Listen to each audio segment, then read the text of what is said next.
श्रद्धालु जिज्ञासु श्रोताओं, नौ पद की आराधना में आज 5वें दिन पंचम पद की आराधना करने का दिन और 5वां पद नमो लोए सव्व साहुणम यानी लोक के समस्त साधुओं को हमारा नमस्कार है।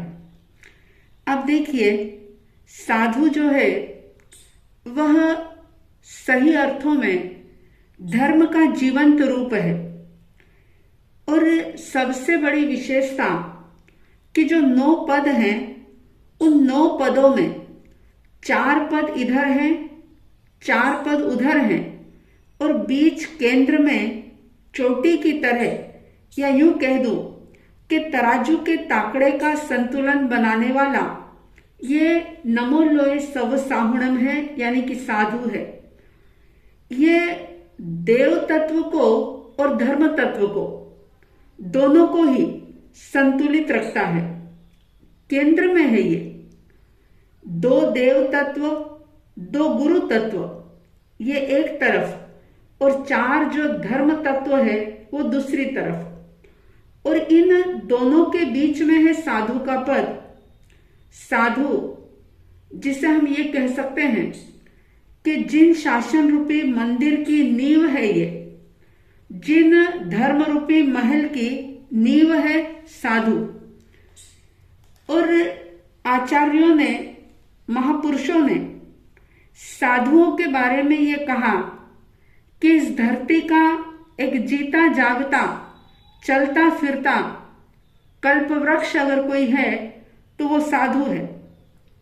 सचमुच साधु चिंतामणि रत्न की तरह, कामधेनु की तरह, कामकुंभ की तरह है। लेकिन कल्पवृक्ष हो, चिंतामणि रत्न हो, कामधेनु हो या अन्य कोई पदार्थ हो, वे सिर्फ भौतिक वस्तुएं देते हैं। और भौतिक वस्तुएं जो हैं वो लौकिक सुख तो दे सकती है, भौतिक भूख जो है वो पूरी हो सकती है इन चीजों से, लेकिन पारलौकिक सुख, आत्मिक आनंद, मानसिक तृप्ति जो है वो कल्पवृक्ष, कामधेनु, चिंतामणि रत्न या पारस पत्थर से कभी भी नहीं मिल सकती। इसलिए इन सभी वस्तुओं का महत्व जो है वो सिर्फ भौतिक दृष्टि से है, लेकिन त्यागी, वैरागी, तपस्वी जो साधु साध्वी भगवंत होते हैं उनका एक वचन भी भव सागर से तिराने वाला हो सकता है, और उनके एक वचन के सामने ये सारी दुनिया की चीजें जो हैं वो बिल्कुल नगण्य हैं, बेकार है। और इसीलिए आपने कई बार बोला होगा, सुना होगा, एक वचन जो सतगुरु केरो, जो बैठे दिल माय रे प्राणी, नीच गति माते नहीं जावे, पावे अमर विमान रे प्राणी, साधु जिन वंदना नित नित कीजे। सवाल होता है कि कौन होते हैं साधु? नमो लोए सव साहुणम इस पद के द्वारा किसको वंदन किया जाता है? तो हरिभद्र सूरी जी ने एक जगह लिखा था कि जो सम्यक दर्शन, सम्यक ज्ञान, सम्यक चारित्र के द्वारा मोक्ष की जो साधना करता है, मोक्ष पाने का जो प्रयास करता है, पुरुषार्थ करता है, वो होता है साधु। दूसरे शब्दों में यह भी कहा जा सकता है कि जो अपना भी आत्महित साधता है और अपने सानिध्य संपर्क में आने वाले दूसरों को भी स्वयं से रूबरू कराता है, यानी आत्मा का बोध देता है, जो खुद के भी काम सिद्ध करता है और दूसरों के काम सिद्ध करवाता है, वो होता है साधु।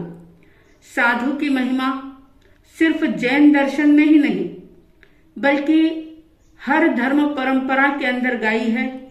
नानक देव जी ने साधु की परिभाषा इस तरह से बताई थी कि राजा और गरीब को समझो एक समान, राजा और गरीब को समझे एक समान, तिनको साधु कहत है गुरु नानक निर्वाण। यानी कि जो राजा हो या गरीब हो, दोनों के बीच किसी भी प्रकार का भेद नहीं करता, दोनों को एक जैसा समझता है, वो होता है साधु। कबीरदास जी ने अपने ढंग से साधु की परिभाषा करते हुए कहा था कि गांठ दाम बांधे नहीं, नहीं नारी से नेह, कहे कबीर व साधु के हम चरणन की खेह। इस प्रकार से अलग अलग महापुरुषों ने अलग अलग प्रकार से साधुओं की परिभाषा बताई है और आगमों में साधु के अनेक नाम बताए हैं और वो अलग अलग नाम उनके त्याग और गुणों को ध्यान में रख करके बताए गए हैं। जैसे साधु का एक सुप्रसिद्ध नाम है मुनि। मुनि का मतलब होता है मनन करने वाला, जो रात दिन आत्मा परमात्मा के विषय में मनन करता हो, चिंतन करता हो, यानी कि ज्ञान में रमण करता हो, वो होता है मुनि। भागवत गीता के अंदर कहा गया कि जिसने राग द्वेष भय क्रोध आदि को जीतने का पुरुषार्थ किया है या जिसकी बुद्धि स्थिर है, मन जिसका शांत है, वो होता है मुनि। साधु का दूसरा नाम जिसे श्रमण भी कहा जाता है। श्रमण का मतलब होता है श्रम करने वाला, यानी कि आत्म साधना के अंदर जो तप करे, जो श्रम करे, रात दिन ज्ञान ध्यान तप सेवा परोपकार में जो परिश्रम करता है, वो श्रमण होता है। और साधु को अणगार भी कहा जाता है। अणगार का मतलब होता है जिन्होंने घर को छोड़ दिया, घर परिवार पुत्र स्वजन आदि सबका जिसने त्याग कर दिया, यानी कि जो अकिंचन बन गया, वो होता है साधु। साधु को भिक्षु भी कहा जाता है। और आप जानते हैं भिक्षु का अर्थ क्या होता है? भिक्षु वो होता है जो भय का, डर का, मोह का भेदन करने वाला हो, जो डर को छोड़े, मोह का भेदन करे, छेदन करे, वो होता है भिक्षु। या यूं भी कहा जाता है कि जो मन की भूख को यानी कि तृष्णा को जो नष्ट कर देता है, वो भिक्षु होता है। और उत्तराध्ययन सूत्र के अंदर भी बहुत ही सुंदर व्याख्याएं 15वें अध्ययन के अंदर की है। उसमें ये बताया मन वै काय सुसंवड़े जैस भिक्को, यानी कि जो अपने मन वचन और काया को, शरीर को संयत रखता है, कंट्रोल में रखता है, वश में रखता है और संयम से अपने आप में नियंत्रण रखता है, उसे भिक्षु कहा जाता है। और इसी अध्ययन के अंदर एक बात और भी कही है कि सम सुख दुख सहे यजेस भिक्को, यानी कि जो सुख में दुख में हर परिस्थिति में प्रसन्न रहता है, समभाव से हर परिस्थिति का सामना करता है, वो होता है भिक्षु। और साधु को निर्ग्रंथ भी कहते हैं। ग्रंथ का मतलब होता है गांठ, जिसके मन में कषायों की गांठ ना हो, ममता की गांठ ना हो, मिथ्यात्व की गांठ को जिसने छोड़ दिया हो, उसे कहते हैं निर्ग्रंथ। तो इस प्रकार से साधु की अलग अलग प्रकार से परिभाषा, उनके नाम का उल्लेख किया गया है।